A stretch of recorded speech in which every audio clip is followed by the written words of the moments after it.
Her voice still lingered in the hallway when the quiet finally caught up with me. Accept my friendship with my ex or walk away. The door slammed after she said it, but the words stayed, burning in my mind, sharpening every time I replayed them.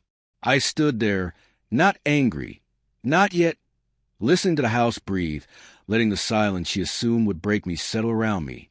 She expected me to beg, to crumble, like she always thought I would. My phone buzzed on the table. A message. One line. Don't overthink. It's harmless. Harmless. Funny how one tiny word can hit like a fault line, splitting open everything underneath. And still, I felt an odd calm as the truth began piecing itself together, quietly, like a puzzle assembling itself in the dark. Her late nights. Her phone always face down. Those two careful smiles she thought I'd miss. The way she studied me, searching for guilt that would excuse her own. I walked into the bedroom. Her perfume lingered, sweet manufactured, trying too hard to mask something else. My hands were steady. My thoughts whispered. So this is the beginning. Later that night, she slipped into bed as if nothing had happened. Cold, stiff, pressed against my back, pretending to sleep. That's when I understood. Not that she wanted me to accept him, but that she genuinely believed I would. The conflict didn't explode. It spread quietly, like a bruise forming beneath the skin. I replayed her words over and over. Accept it or forget me. A choice.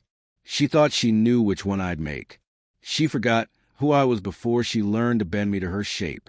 She forgot I never chased someone halfway out the door. The next few days were a performance. Too cheerful, too affectionate, touching my arm just enough to check if I was still orbiting around her. But her eyes betrayed her, darting to her phone, checking the time, waiting for messages she assumed I'd never see. I didn't confront her. I just watched. One morning, she left her phone behind when she stepped into the shower. She didn't notice. Her mistake. A single pin chat caught my eye. A name she once dismissed as meaningless. Her ex. The messages weren't overtly physical. They were worse. Emotional tendrils. Old memories polished to look innocent. Compliments disguised as nostalgia. All while she insisted she loved me. All while preaching honesty. I smiled, not from anger, but from understanding. Emotional betrayal always precedes a physical kind, and it cuts deeper. So I watched, read deleted messages she thought couldn't be recovered, insomnia calls, late-night conversations dripping with familiarity. I pulled each thread patiently. 2 nights later, the full picture appeared in a synced backup, voice notes from him, her soft giggles, plans to meet again, old feelings resurfacing, her telling him she wished I were more like he used to be, him telling her she'd always be the part of the story he never finished. They thought they were subtle. They weren't. When I finally spoke, it wasn't a confrontation, just a quiet question as she passed me in the kitchen. Do you love him? She froze, breath hitched, eyes blinking frantically. Where is this coming from? I held up my phone. The backup screen lit. No words needed. She shattered instantly. Tears, apologies, dramatic collapse. I watched her like a scientist observing a failed experiment. She reached for me. I stepped back. Easy choice, I said. She didn't understand yet. She would. By morning, I was gone.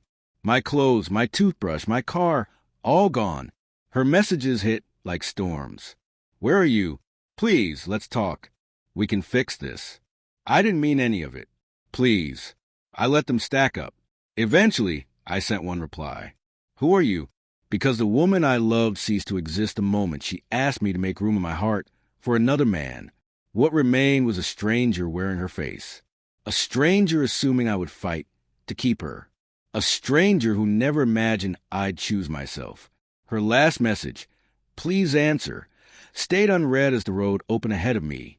I owed her nothing.